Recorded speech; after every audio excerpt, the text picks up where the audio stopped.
Good evening, everybody. Welcome to the latest edition of You Get What You Get. I'm Rickey Hampton, along with my co-host Tree McDougal and Tim Turner. Hope everybody's having a great day. Hope everybody had a great Memorial Day, and summertime is on the way. 85 degrees here today in the Motor City, brothers, sisters. It is nice. 85 I'm degrees. happy for you. Yeah, yes, we don't see this every day around these parts. You must have So, sent the cooler weather down to Savannah because it was like really cool, like fall the last couple of days. oh man. Same for Atlanta. It was cold. I'm talking about people were at the jazz festival leaving on Saturday because it was too windy and cold. So what was it? 75? It must have been maybe 70 Oh, you in a poor stiff guy. breeze. You It was poor 60 in guys. the mornings. Yeah, Yeah. Oh my gosh. And you could see your breath in the couldn't morning. handle it. Yeah. Hey, It was tough. speaking of couldn't handle things, the Boston Celtics, man, all that good work. You know, Yeah. That was so falling sad. down 3-0 on the verge of making history, going back to the Garden, and they just got blowed out I last thought night. it would be the other way around. I really thought, Sure. that last shot was just like, okay, it's their thing. Bill Russell's orchestrating things from the great beyond. He and Red Auerbach are doing pulling some strings, and they just were making those comebacks. That shot, I mean, by goodness, who'd have thought that kid, D White, it said D White at the right time or something, some sort of headline I saw. They made a play on his name, but the scariest dude out there made the biggest play, and it looked good from the minute he left his hand. Yeah, I thought it was good too. Yeah, And hey, but credit to Miami, man, for finding some resolve and going up to Boston and just winning that game easy. I think they won 103-84 is that final score yeah, last 103-84. Yeah, night. they did that without Bam Adebayo because Bam was garbage all night long, just straight up trash. He looked like he was terrified Terrified? because he would get the ball in the paint, the goal right there, and then he'd fumble it around or he would pass it out like he was scared to shoot. He came up with some big rebounds late, but as far as his offense was invisible. They relied on Jimmy Butler and I'm trying to think of the other cat's name. Caleb Martin, Caleb Martin, yeah. who's Martin, he I was think he making money with every basket. oh my goodness. He was great. I was so sad watching this game. I couldn't even look. And here, right here, 26 seconds into the game. That's when the Ankle. game was over right there. Yeah, 26. yeah. But Yeah. what does Boston do now? Did Missoula do enough to keep his job, bring them back from down 3-0? Mm. Should they'd ever been 3-0 to begin with? I mean, talent-wise, they are clearly the more talented team, but that means nothing in basketball. It is the true team game. Oh, It's going to be absolutely. interesting to see what they do with him going forward. Well, my thing is, generally, as is my custom, because I'm that kind of guy, I like to hate listen on the day after a team gets beat. A series like this, like I love listening to WFAN after the Mets were talking about they were going to finish off the Braves last year and ended up losing the division in the last game of the season. Yeah, so I like to hate watch WFAN, but I heard on WEI they had came up with all these things like Missoula's got to go. Brown never shows up in big games. What they had, they said, can they win with Tatum by himself? They came up with several trade proposals for Brown. They were just everybody was like the fans weren't good enough during Game 7. These are all the theories that were thrown out on WEI this morning. All these things, these people are, they're calling in. Everybody's mad, and they said these guys aren't Bird, McHale, and Parrish. Duh. Who is? Yeah, I'm like, Yeah. now. And TD Bank is not the Boston Garden either. No, it's not. So that's the thing that got me. They were just like anybody. It's like, but I didn't hate listening on this. Somebody was telling me that this is all what's going on, and I would have relished that. Generally, I tune in on stuff like that. So it's good to see them go out. But and here's like a really quirky stat, and if it happens, I mean, it did happen. But here you go. Boston Bruins had the best record in all of hockey this past season. They got taken out by number 8, the Florida Panthers. Which is Miami's team. Right. And yet Miami, number 8, takes out number 2, Boston. So they have the distinction of both their teams being great and taken out by the number 8 seed. And they have there's a real possibility that you could have the Florida Panthers, who are playing Vegas starting in on Saturday night in Vegas. Florida Panthers and the Heat winning championships in the same city. You have to have back-to-back days of parades. And it's going to be some tired fans because every other night is hockey and basketball in Florida midweek next week. I think from Tuesday through Thursday or Tuesday through Friday, there's a game, alternating game every night, hockey and basketball. Well, I think they'd be excited about that. They may be tired. Yeah, that's the thing. Tired. No work done, but they'd be excited. Yes, and especially if they have to go to work or something like that. That's true. If they have to go to work, though, those of us who are still applying our trades. But how do you evaluate? How do you evaluate this team? Which, the Heat? No, the Celtics. The Celtics. We know the Heat. The Heat's gonna give you everything they got. They are a resilient team, well coached. Everybody talks about the Miami culture, and there's clearly something to that. When you got a 42-year-old power forward, you think it's important enough to keep around your team. You got some kind of talking about Udonis Haslem. Right. You got some kind of culture thing going. Clearly, they got that and deserve credit for that. It's a culture, but it also, you would think it would be Coach Spo. Coach Spo doesn't get credit. Oh, absolutely. Absolutely. Yeah, I was reading your notes today. You're absolutely right about him. And he started off, Tree. He was in the video room, right, cutting tape up for Scott. Yeah.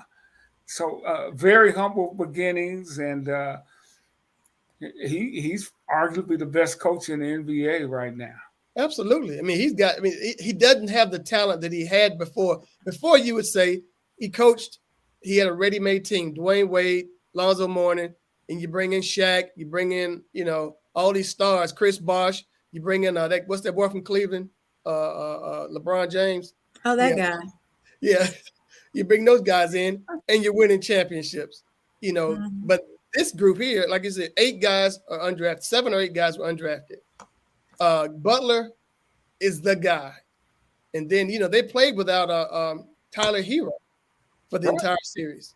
Right. Did you say 8 undrafted? There's that number again, 8. 8, yes, number 8. Yeah. But man, you get they bring in a guy like Kyle Lowry. Kyle's 34, 35. He could only give you about 20 minutes now, but they're going to be 20 hard-nosed, smart minutes. He's going to mix it up. He's going to make the right play, and he fits. Yeah. Even if I didn't want him to, because last night he took a 3, and I was like, no. Oh, yeah. Yeah. Yeah, it's like, you're not a 3-point shooter. And he hit one of the key ones to keep him in front because Celtics were making a mini run, and he quelled it with a 3. And he's a hard-nosed guy. Yeah, I thought, I had this glimmer of hope they were going to come back. Yeah. When they're about like 7. And then I was like, oh, no. And then I think Lowry hit his 3 to push it back to 10. It's like when they got close, I'm like, oh, please, no, let's not see this flop. But well, Tree, you can help me here because I didn't have a dog in this fight. When they would, if you were cheering for Boston, it sounds like you were cheering for Boston. what were your feelings when you saw them go down 0-3 and then win those next three? Were your expectations going back home? Hey, we got this. You And know what? I think that I was thinking, well, they're playing at home, but then I said to myself, they've lost at home. yeah, And so I kind of had a feeling that they might be on the losing side, but I thought it'd be closer. And it was such a beat down. Yeah, Um, that's what surprised me, that the point yeah, spread. But I thought that they might lose because I think the Heat, it's a pretty scrappy team, and so they're going to, yeah, when they need to win, they win. Uh, but yeah, I kind of had this feeling, so I didn't get my hopes up too high, but I was like, yeah, the game before that was amazing. Um, oh gosh, yeah. yes. That was a point, great comeback. After those 3 free throws, I'm like, it's over. It is point, absolutely over. There's nothing they can do to come back. point 1 second. Hey, Tim, what about how- the pundits? I don't know how much you followed them when they were 0-3. Oh, it was just terrible. Then they make this run and tie it up. Oh, the resilience. Yeah, when they went down 0-3, they don't care. They're not giving effort.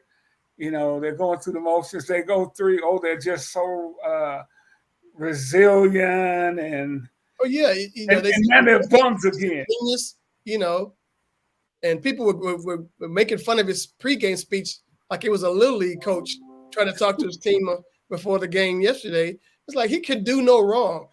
Just because he doesn't respond or act like people want him to act, people are all on him. They're just, and it's unfair. It really is, because it was like, wasn't it? He was just thrust into this position this year, number one. He seemed like he did a really good job. They went to the Eastern Conference Finals, and they had the talent to win. But again, too, their best player was playing on one leg. And there's no doubt in my mind, if Tatum's healthy, Celtics win that game. No doubt. Yeah. He had a You know, bad I'm a ankle. self. I'm sorry, Tim. Go ahead. No, see, Butler was hurt too, but I was going to say, I'm a self-proclaimed bandwagoner, and I like winners. And so it sounds like what you were talking about. Either they were like, when they were doing great, they could do no wrong, and then they flipped to they're the worst thing ever. So, yeah. but I think the other thing you said, they want them to perform the way they want them to. But that's kind of, yeah. Doesn't everyone? Yeah, really. I'm sorry, but these people, they're human and they have off nights. Like I said, Jaylen Brown looked like trash in the biggest game of his career. Yeah. And people are trying to talk about, him not being there next year.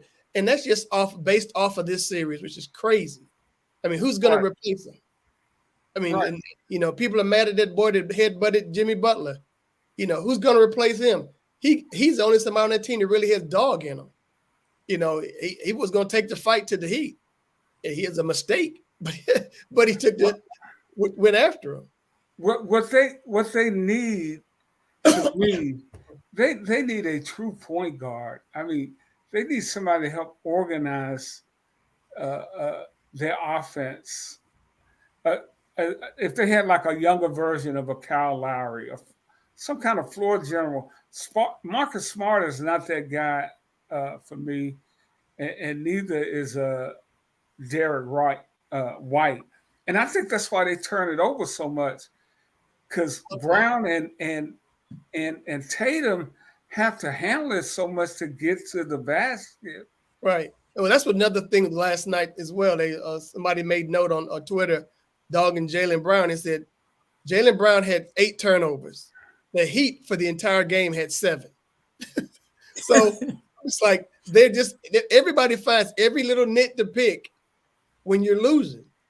But if he had 8 turnovers and 53 points, nobody said boo about it, but he didn't perform well. And so, every little thing is gonna be magnified exponentially. Hey, let's and I'm actually I got a conversation going on with uh, our guests for the evening, for later in the show. So let's move on to the to the Nuggets Uh, and talk about them and your guys' thoughts on this. Why I try to uh, catch up with Ray here. well, I'm looking at it to be a short series. It's tough as as tough as Miami is, and I really like the Heat. I just think Denver's the superior team in this matchup. But then again, that's been the case throughout this entire playoff. The Miami Heat lost to the Atlanta Hawks and had to win 2 play-in games to even get to the tournament. So, but I think Jokic is the best player on the floor. Will be that way every night. Miami may get 1 win at home, but I think this is going to be over in 5. But having in their past matchups, Denver's won every time, right? Right? Yeah, they won both games this year, Mm-hmm. and So they were both close. They're both close. One was by 5 points, one was by 4 points, and they were pretty close. But you would expect this to be a little bit more on the line. I don't know who was playing in those games. I know Butler was out early in the year, and that's something that's because I worked 2 games for the Atlanta Hawks this year. I did Heat's radio, and I did Celtic radio. So I saw both these teams play this year, and they smoked the Hawks in both games. But even with that, Jimmy Butler did not play that game. It was a guy, number 31, I think, for the Heat. I can't think of his name now. He was a 3-point guy. And he Strus. Yes. Strus hit like the first 4-point baskets of the game was Strus threes. And I'd never heard him before then, but then, he became an integral part in that playoff series. Strus and Vincent were really key ball players throughout. It's like it was always these role players for the Heat. But, you got Jokic, you got Murray, you got Porter is a big 3 guys there for Denver, with Jokic being just phenomenal big man, just phenomenal. And I'm looking forward to seeing what he does in this series. I can easily see Denver winning the NBA championship. Hey, I want to bring this young man on right now, and he is still a young man, one of the best left tackles to do it during his playing career. The pride of the Virginia Cavaliers, my good buddy and friend, right, baby. Ray Roberts. Ray, welcome to You Get What You Get. You're on with myself, Tree McDougal, and Tim Turner. And Ray, I just wanted to take a few minutes out of the show to get you on to talk about a really interesting project you have coming, that you have going on, and also just discuss a little bit about your career. 9 years in the National Football League, top 10 pick in the NFL draft. I got to watch him work here in Detroit, blocking for the great Barry Sanders. But Ray, welcome, brother. Thank you, brother. It's good to be reconnected to the Detroit part of things. So I live out here in Seattle, so I'm always connected to what we do out here, but not as much in Detroit. Absolutely. Tree, you got anything for Big Ray? Nice to meet you, sir. Yeah. Ricky mentioned a project that you're working on. So can you talk a little bit about the project? Yeah. So, I do a lot of radio and all kinds of things out here in Seattle. I'm on the pregame, postgame show for the Seahawks. And every now and again, I'm on some of the local radio stations talking about sports and who's the best this or the best that, or who should win or lose or whatever. And so I was trying to find something to kind of lend my voice to that was a little bit more meaningful and purposeful for me. And so as a result of my own mental health and wellness journey, I decided that's where I wanted to kind of spend my time and put my energy towards. So in collaboration with the Seahawks, I started a podcast this month around mental health and wellness. And it's focused a lot on the stigma for mental health for athletes and for men of color, just trying to kind of, reduce that stigma and let people know that it's okay to not be okay, and to reach out for help when you need it. That we all have those places we go to, and we need some help with it. And so we, with May being the Mental Health Awareness Month, we released one episode that was kind of me telling some of my story. There's another episode that goes with that one. And then last week we did interviewed Cliff Averill, who actually played in Detroit for a little bit, and then also played here in Seattle.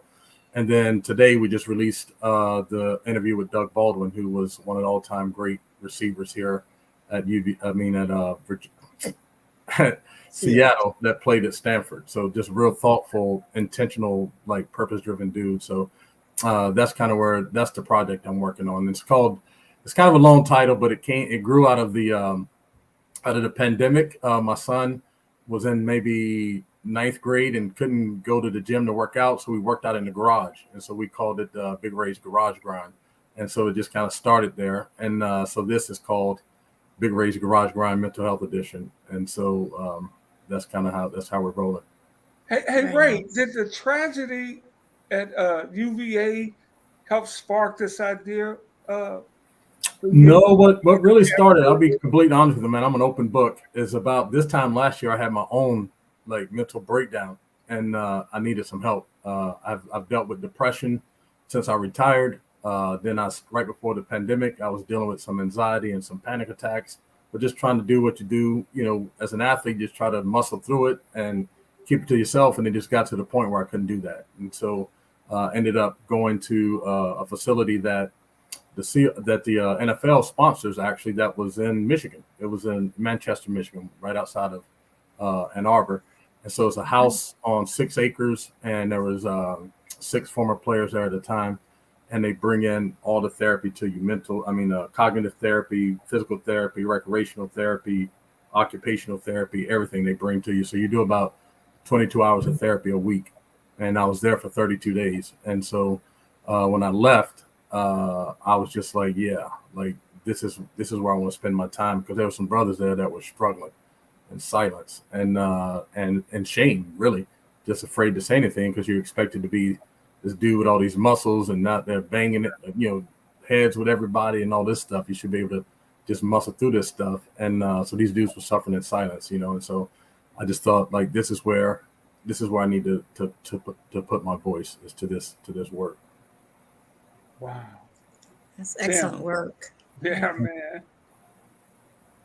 I was thinking about that. It's like, is it more acceptable now for guys to express themselves?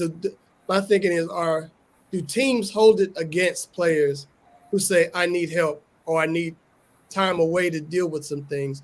Or do people look at them as underlying issues? And I take, for example, Calvin Ridley in Atlanta. Mm-hmm. He said he needed some time off to deal with some things. And initially you're thinking it's mental health, but it turns out to be totally something different, Yeah. Well, the thing is like most teams now have a mental health professional on their staff. So I know the Seahawks has one, and they've had one for a long, long time.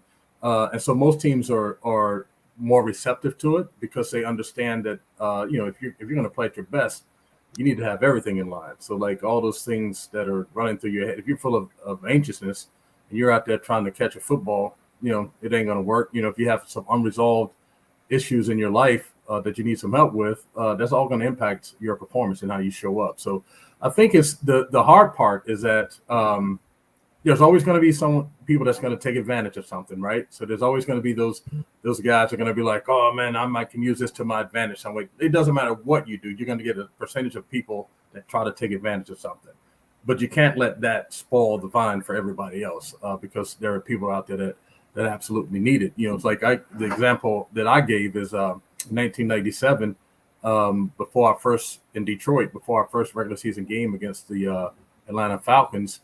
My dad passed away, and he actually went to the emergency room that Wednesday. They called me off the practice field. I flew home that Thursday. He seemed to be getting better on Saturday. I flew back to Detroit, and then Sunday morning when I got up to get ready for the game, my sister called and told me my dad passed away. So I played the first half of that game, got into a fight because my emotions were all over the place.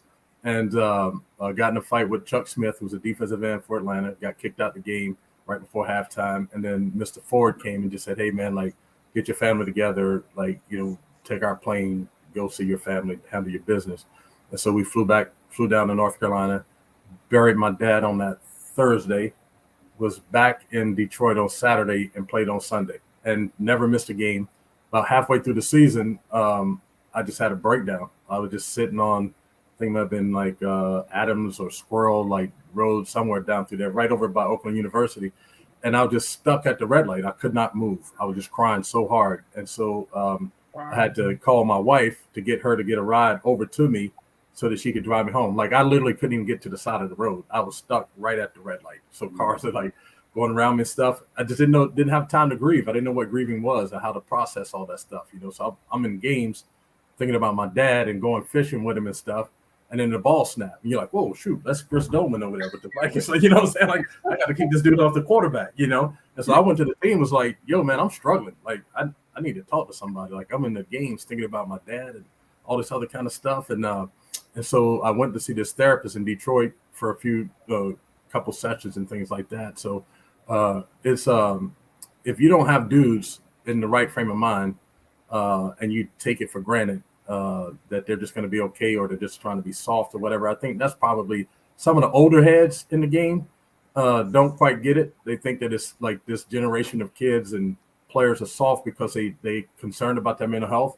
But the thing is like a lot of these older dudes, older athletes, they don't understand that, like, sometimes the way they respond to things comes from the unresolved trauma that's in their life, and they just think it's like, oh, this is just me being tough, or this is just what I do, or whatever. But they don't know that sometimes, like, what triggers them is triggering something that happened to them when they were young kids, and we all have some type of unresolved or some childhood trauma that we respond from.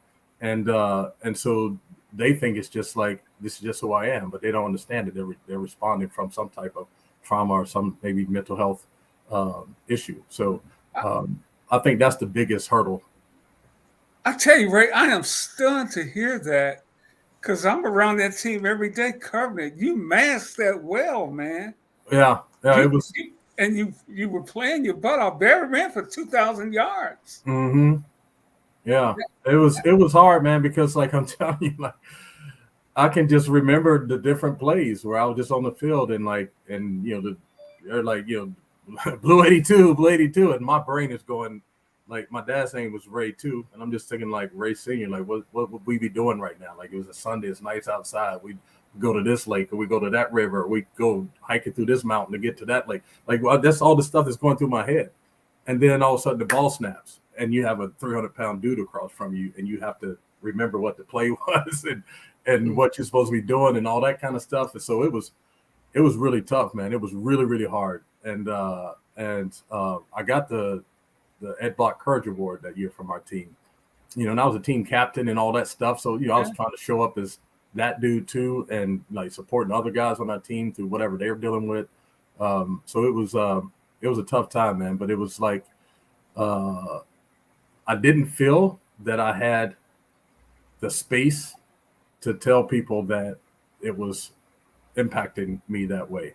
Hey, do you think it's better now in terms of mental health in the National Football League, which the best in sports in general, than back then? Because I remember guys would get concussions and he got dinged.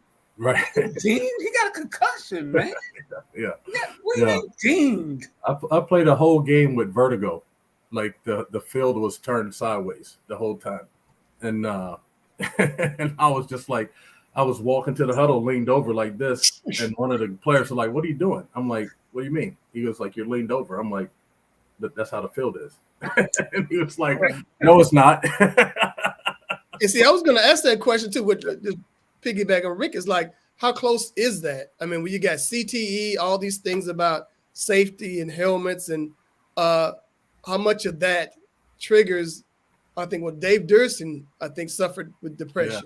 Yeah. So I'll tell you the thing. You say, I also was depressed and that kind of stuff. Yeah. The thing that's scary is, like, you just feel like, at least me, I'll say from my experience, I just feel like the CTE thing is chasing me. And so like I can forget a password. I'm like, oh, did it catch me? Did it catch up with me today? Stuff like that. But the depression thing, man, like I'm not sure. I'm sure that some of it has to do with all the head injury stuff, and some of it has to do with like my upbringing, and some of it has to do with just like doing something for your entire life. I started playing football when I was 5, played every year till I was 32 years old, and then I retired and was just like, like what now, And so the first year I retired, I was in the bedroom, covering my head up, putting blankets over all the windows and stuff, just making it dark as I could make it, sleeping all the time, and just not knowing. And I always prided myself. I graduated from UVA. We always think we're the smartest dudes in the room. And so I was like, man, I'm good. I'm going to retire. I got this thing going. And man, when I retired, that thing just like pop, pop, pop, like Joe Louis. It just it was a Joe Louis uppercut, dude. I could not respond to it. And then my son was maybe 3 years old at the time, my middle son. And I heard him one time tell his mom, I just want my dad back. And that's what kind of got me up out of the bed. And believe it or not, I was reading a newspaper that we had back in the day. And I saw this master's program at the University of Washington. And so that's kind of what got me going. And I got into that program and went back to school and kind of got going. But I've battled depression ever since. So I have moments where the days just aren't as bright as other days. And but since going to this therapy place in Michigan over the past year, I've done a much better job managing the depression and the panic attacks and the anxiety. Like I would have panic attacks where I couldn't even get out the door. I would tell my kids I'm coming to see them, and I look at the doorknob and I just could not get myself to turn it, and I would just beat myself up because I'm like, man, I blocked 300-pound dudes, and I'm getting in this half-pound doorknob is beating me. And so I just had to do something. It was just not a way to show up for your kids and not the way that you want to live and show up for yourself. So I had to do something pretty dramatic, and I'm glad that I did it because it just kind of put me on a different path, a different purpose. It helped, my kids now are not afraid to, say like, hey, Dad, like, can you hook me up with this therapist for a couple sessions? They know that it doesn't mean you're broke or you're crazy or anything like that. It's just like if you're a freaking Ferrari and you need an oil change or air in the tire or whatever it is, you go to the car wash, whatever you do, that's what you do. So like what, Yeah. I'm so glad that you got the help that you needed and that you're now moving forward to help other people. I always think you never know what people are going through. Like you said, they Right. suffer in silence. And so Mhm. do you feel like, I guess that you'll continue in this path of helping in this work? I know you went back to school. What did you study when you went back? Was it something to do with? So I have a degree from Virginia in communications. Then I have a master's degree in intercollegiate athletic leadership. So I wanted to be an athletic director in college. Okay. But I have thought about there's not a whole lot of men of color who are therapists or people of color, period, who are therapists that can speak from our perspective and our lived experience. So I have thought about that. When I did this program in Michigan, like I attacked it, Ricky, like it was 2 days. So they gave us this big book full of coping skills and stuff. And so I would practice a skill in the morning and I practice a skill in the afternoon. I mean, I just attacked this thing and because I just had to get my life right. And so when I left, they were like, man, like this is the blueprint of how to do this program. We've never had someone come and do it like this. And so you have to do these exit interviews with all the NFL people. And so they were like, hey, man, like, well, we can get funding if you want to be a therapist, that kind of thing. But like, I've always been that dude for people. And I just have my own sensibilities about it. And so I was like, yeah, I don't know if I want my brain all crowded up with all this technical stuff. But now I'm thinking like, yeah, I might do that. Like I might, because this is what someone asked me the other day, if you could live your life uninterrupted, like what would you do and who would you be? And that's who I would be. I'm just a natural leader, coach of people. And I love helping people get from point A to point B. I love helping them see what their potential is. Like that's just kind of how I've always been. I've always been a coach of people.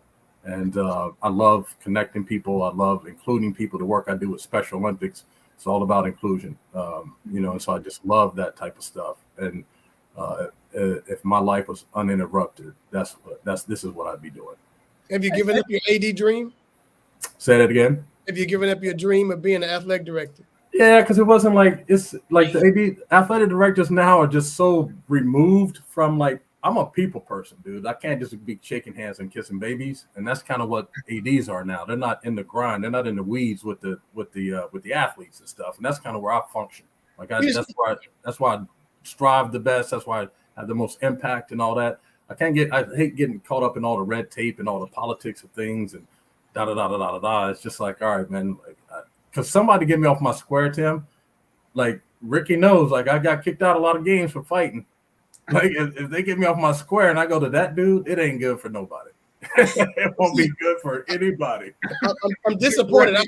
I'm trying to recruit you here because Morehouse just lost their AD to Radford. Oh, I got you. Yeah. Radford College. So July 1, Morehouse will be in the business of looking for an athletic director. Well, heck, I'll look at it for you, Tim. I'll take a shot at it. I feel like you'd be perfect for Morehouse College. So, hey, Ray. Yeah. Ray, I bet when all this stuff was going on with Ben Simmons and he was being ridiculed, you probably looked at that differently than everybody else. Yeah. Like people, his timing of things probably weren't the best, but sometimes you can't control the timing, man. That thing jumps on your back. It jumps on your back. And the one thing that he was saying is that playing, like actually getting on the court was a trigger for him. And so a lot of people didn't understand that. They're like, dude, you get paid all this money to be this dude. You've been playing basketball all your life. Like, how is that a trigger? And so sometimes you just can't explain those things. It is what it is. Like there's this book called The Body Keeps the Score. And it was written by these two psychologists who actually came up with the PTSD diagnosis for military dudes that are coming back from Vietnam.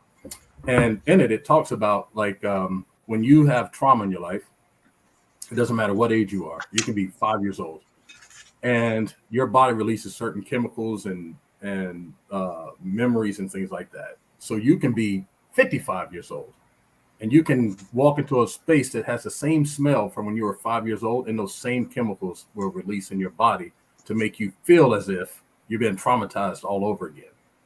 And so it can feel very real. So then you have to like tell yourself like, no, that was 50 years ago. I'm not in that place. You gotta be able to speak to that and heal that. And so that's what I was thinking about. Like, I don't know what was traumatizing for him to be on the court, but something was triggering that in him. And so he just wasn't able to show up in his fullness the way he felt comfortable showing up. And I don't think they did a good job respecting that, and I don't like the way some of the uninformed folks on these talk shows, because they have the mic, they just think that they get to say whatever, whenever they want. And they just say some really hurtful things, man. They say some really uninformed stuff based on them just trying to be tough or call somebody out or get clicks or get viewership or, like Stephen A. Smith is just so loud about stuff. And it's just like, he can be so off track a lot of times, and so I don't think that people in sports have learned how to accept mental health as an issue, nor have they learned how to talk about it. And so you're going to keep hearing people trip up over it and say inappropriate things and not understand.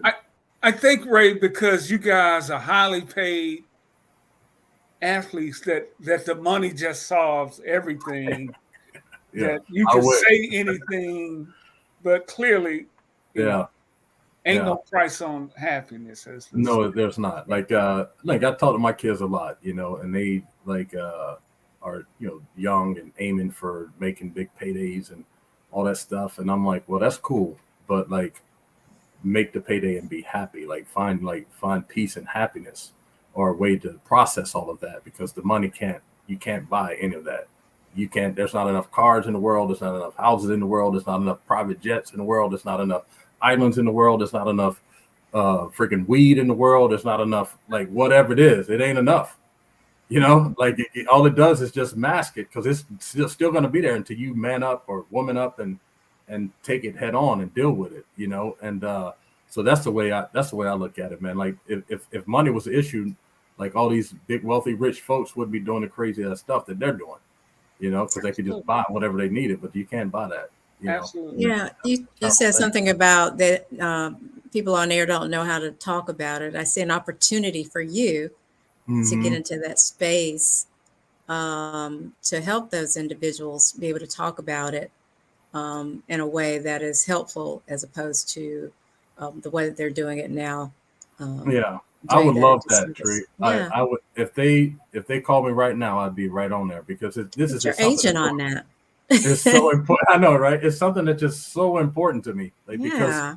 because it's a life changer. So like we've today would be the third episode that we released of the podcast, and the first two episodes have probably had about, I don't know, 3,000 or so views each already. And that's just like on YouTube. That's not in. I haven't even looked at the Spotify or the other podcasts or the Seahawks.com, but the Seahawks YouTube channel is kind of what I've just been looking at the viewership from. And that's just on YouTube. So I've gotten like some amazing responses just from even some of the fans. Like there was a lady that played some sport in college and kind of struggled with her experience there, and her husband heard the show and was like, man, like you need to listen to this. And she wouldn't do it. So then they were riding in the car one day, he just turned it on. So she had no choice but to hear it. But she was like, Ray, it changed my life forever. Like it sounded like someone understood what I was going through. She said her and her teammates used to say, you spend your 4 years in college trying to be an athlete, and you spend the rest of your life trying to become a normal person and deal with all the stuff that you had to go through. And so we've exchanged a couple texts back and forth, and she's into the mental health profession too. So it was really cool that she kind of gravitated to it and liked it and liked what I had to say and the things that were going about it. So those are the types of things that there was a fan that hit me on Twitter before I got on that was like, hey Ray, I'm at the baseball game, the Mariners game, but I'm gonna be driving home. I want to know if I can just call you and talk to you. Like I want to, like there's some things that I'm going through, and I just want to know if you can point me in the direction for help and things like that. So Wow. That's great that you're making yourself accessible to those Yeah. individuals as well. Yeah. I think it's important. I think it's important to be vulnerable because I'm secure in who I am, and so it doesn't bother me to share my story, because if I share my story, it just helps that one person. Like the podcast has done its job, So that's the way I look at it. And I know Do you you're remember, Ray, when you were going through your treatment, Mm-hmm. and was there one moment when you said, "Yeah, I see this now, or I got this, I understand"? Yeah, it was the lady that was my therapist. So we had group therapy every morning, and then 3 days a week you'd have one-on-one therapy. And I was there for like 4 days.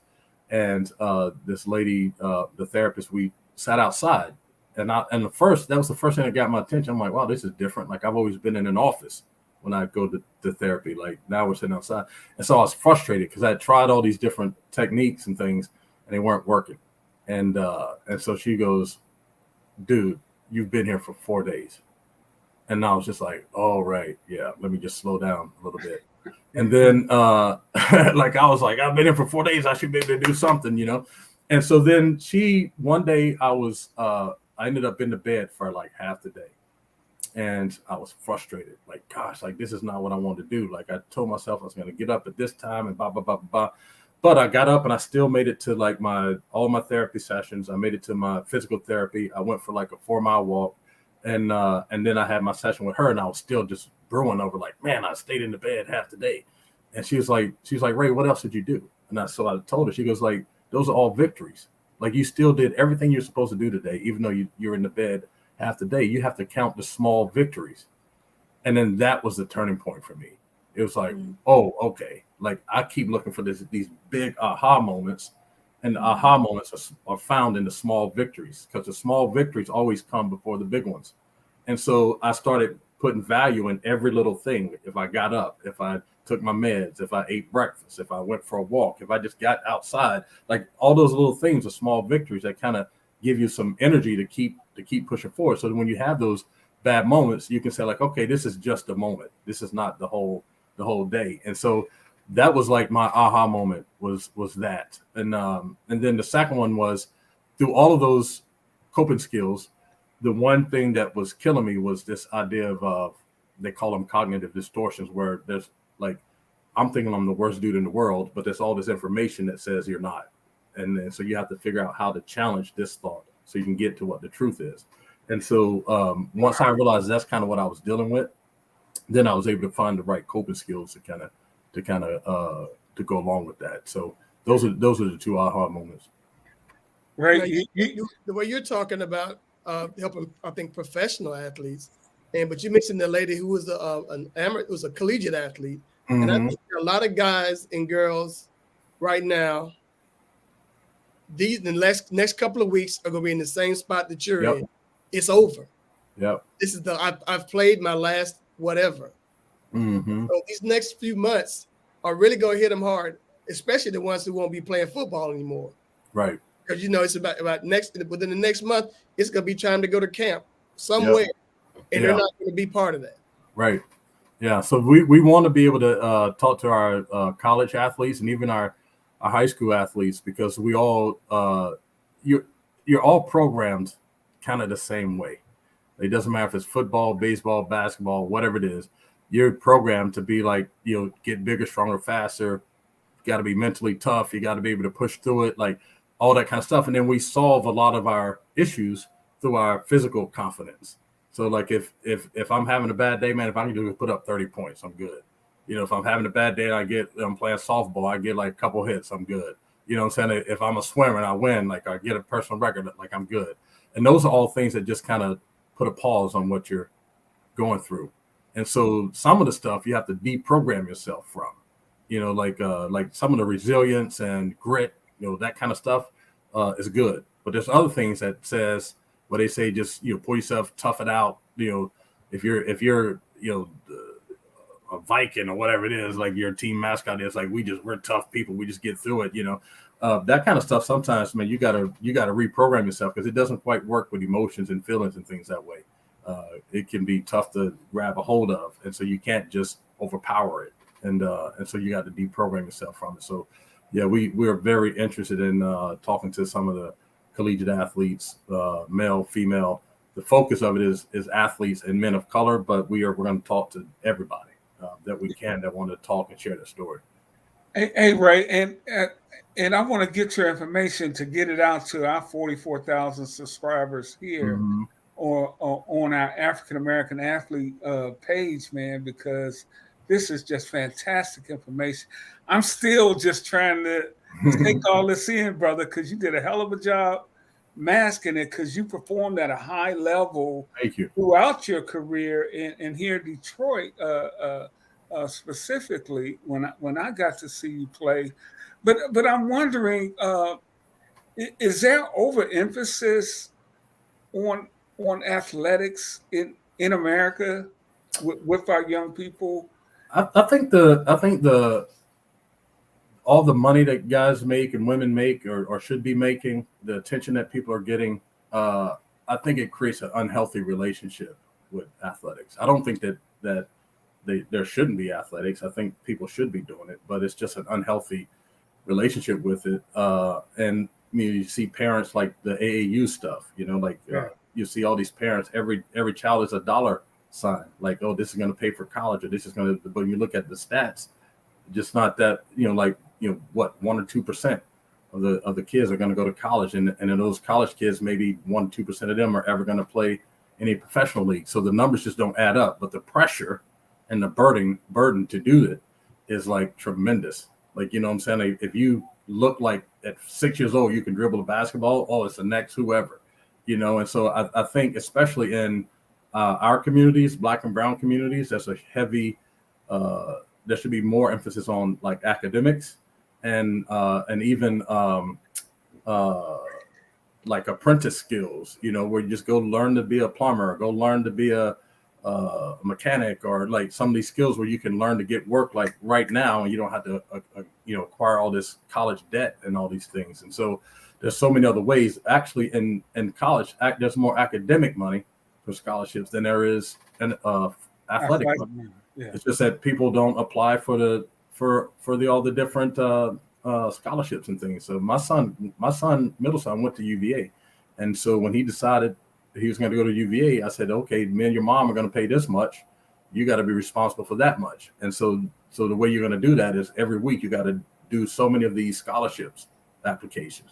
And so that's what he did. And so he got some money to help offset his portion of what college was through these scholarships. But people really either don't know where to find them, or they're not willing to put the work in to do it. Because you may have to get, like, for every 8 or 9 you put in, you probably get about $1,000. So you gotta put in a lot. But if you just come up with a routine and just look for the different scholarships, there's a lot of money. And then if you score, the better you score on your standardized tests and GPA in college and high school, the more academic funding that you can get from the college, like merit scholarship money. So like one letter grade can be the difference of like $2,000 or $3,000. So a B to a B minus, a B minus to a B plus to an A, like that kind of stuff. It can be the difference of a couple $1,000s. So just putting the emphasis on that kind of stuff, to me, there's an imbalance with athletics. You have a lot of skills, so you could also use that knowledge in your other side career, in addition to mental health, helping students and parents understand that piece about scholarships. Tim and I were having a discussion about that today, weren't we, Tim? Yeah. Like back in the olden days, we were in high school. No, I mean, we I like think it's like scholarships, right? Yeah. It's I love, obviously I love sports. My kids, I have my youngest son is going to Portland State next year for football and full scholarship and everything. And it was a kind of a difficult decision because I've never pushed my kids to play football, whatever. As a matter of fact, my youngest son wants to be the president one day. And I'm like, dude, I would rather knock on the White House door than to knock on just your big White House door. Like, you know what I'm saying?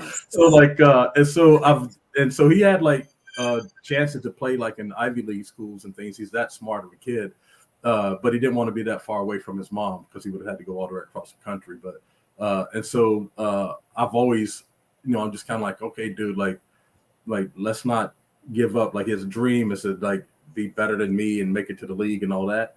I'm like, that's great, but still your chances are probably better to be the president than it is to be that's good. So, hey man, I'm looking forward to that. President Roberts, yes, looking forward to that. He damn sure got my vote coming out of your household, Ray. Well, his name is Price, PR, like Bryce with a P, and we call him the President because he's going to be president one day. I like it. Hey, Tim, you're on mute. You're on mute, brother. One more question is about cry for help. You were mentioning, this cries for help, and I'm looking at when you mentioned basketball, and I'm thinking John Morant. Mm-hmm. You've seen what's been going on with him.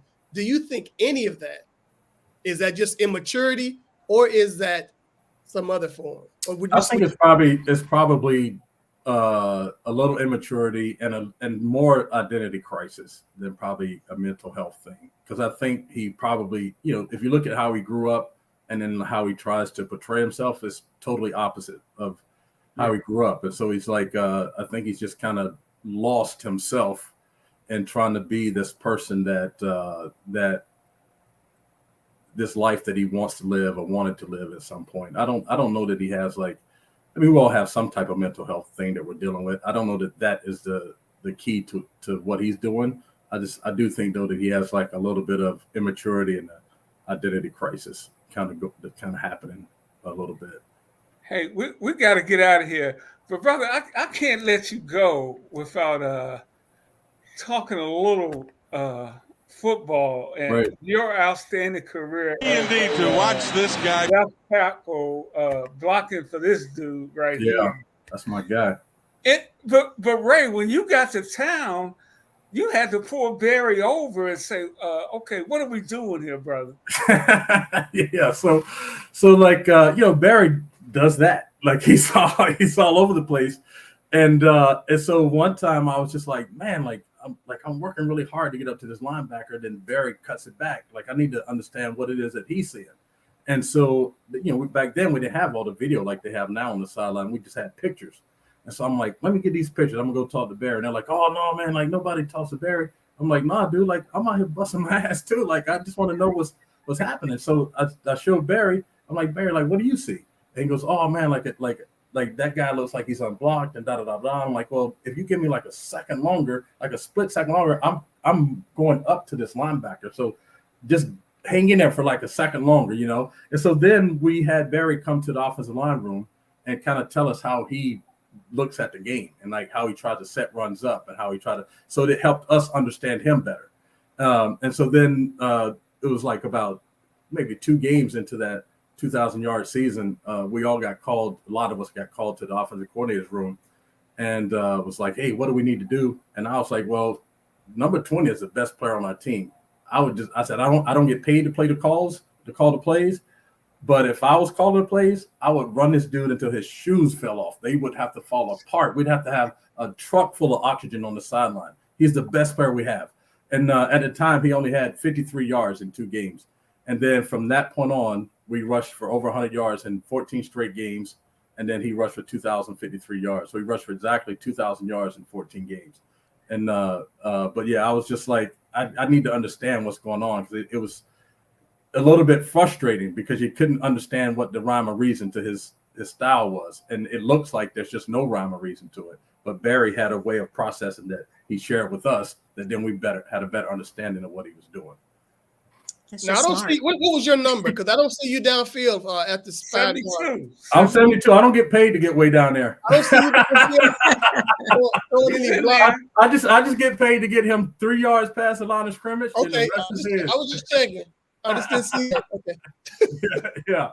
Hey, Ray, did y'all ever just for my 40 time? Huh? Did y'all ever just get like, damn, what did he just do? Oh, all the time. Yeah, all the time. Like you had to, like when I first got there, I had to make myself not watch him during the play, because I would watch him during the play. The next thing I know, he was right there in front of me. And then I was just like, oh crap, like I better keep blocking. And so I had to wait till Monday, to see the film. And then you're just like, run that back, coach. And it'll be like a 2-yard run. And you'll be like, man, he just made 15 people miss. It's like on 2-yard run. Or like you'd totally miss your block, and he would just make you look like gold and make that guy miss. When I first got there, they give you the plays, and then there's all these different marks on the play, and there was this exclamation point above this one player all the time. And so I'm just like, man, like I've seen a lot of playbooks. I don't know what this means. And so finally I'm like, hey, what does this exclamation point mean right here? And they're like, oh, that's Barry's guy. I'm like, what do you mean by that? They're like, well, one dude is not going to tackle Barry, so we don't have to worry about blocking him.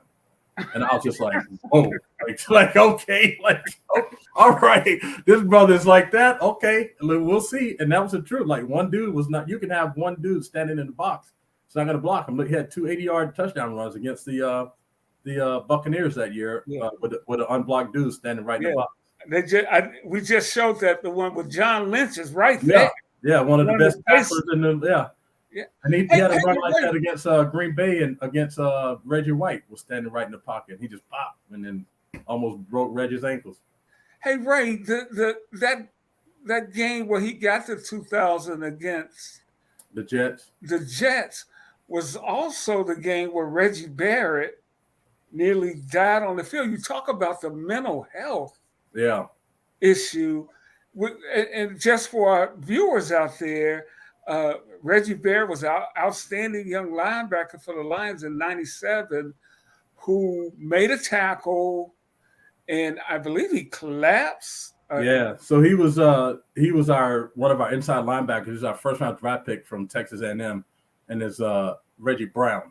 And Reggie Brown. And so he went to make the wide receiver. And he collapsed on the ground. And so we thought that he had. But no, they couldn't find his mouthpiece. So they thought maybe he had swallowed his mouthpiece and was choking.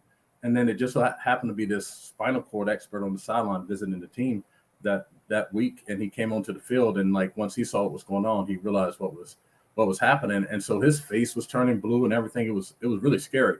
And then we had guys running to the ambulance to get the gurney and all this other kind of stuff. And it was unbelievably scary, because we thought he had died. And then, unlike the game they had with Buffalo this year, they didn't stop the game. Once they it took 15, 20, 30 minutes or whatever it was to get him off the field. And I bet we were back in the huddle before the ambulance even got out of the Silverdome. And so, and just never missed a play, never missed a beat. And the whole time you're thinking about, man, what happened to Reggie? And so, but yeah, so I talked about that a little bit this year during that time with Buffalo, because they were saying like, oh, this has never happened before. And it's like, oh no, it has happened before. And it was tough to just line back up and go play football, because you're just like, man, like we just saw a dude almost die and we're on the field praying and all this stuff. And then all of a sudden it's like, okay, we need to win this game to get to the playoffs, and we need 53 more yards for Barry to get, we needed 2 yards for Barry to get to 2,000. It's just like, you're just like, okay, how do we just put that behind you and keep it moving? And but we did. Wow. Hey, brother, man, I tell you, this has just been a terrific conversation. I'm sorry for the mix-up earlier. That's all good. I think it was my fault. I had the wrong link. I couldn't find you. Hey, but where can people find the show? Yeah, so because we're in collaboration with the Seahawks, you can find the show on Seahawks.com or on the YouTube.com/Seahawks. And it's also on Spotify, Apple Podcasts, and all the other podcast platforms. And it's called Big Ray's Garage Grind Mental Health Edition. If you want to follow for updates, I have an Instagram page called Big Ray's Garage Grind, and that's where I post a lot of my other resources and thoughts around mental health and little excerpts from the different shows. And I'm going to also put that link on our Facebook pages. You Get What You Get Facebook page, the African American Athlete Facebook page too, because this is important work you're doing, Ray, and hopefully it's going to be a book to come with that, because you got a story to tell, brother. Yeah, I have some other like game time stories too, like that. Yeah, it's some interesting stuff that would go down the night before the game, and you still have to get up and play. So it's yeah. Well, we got to have you back, but we're going to get out of here. All right, Ricky. Our guest, Ray Roberts, Tree McDougal, Tim Turner, I'm Rickey Hampton. Thank you, everybody, for tuning in. Peace. See you next week. Take care, everybody. Thank you so much, Ray. All right, you guys have a good one.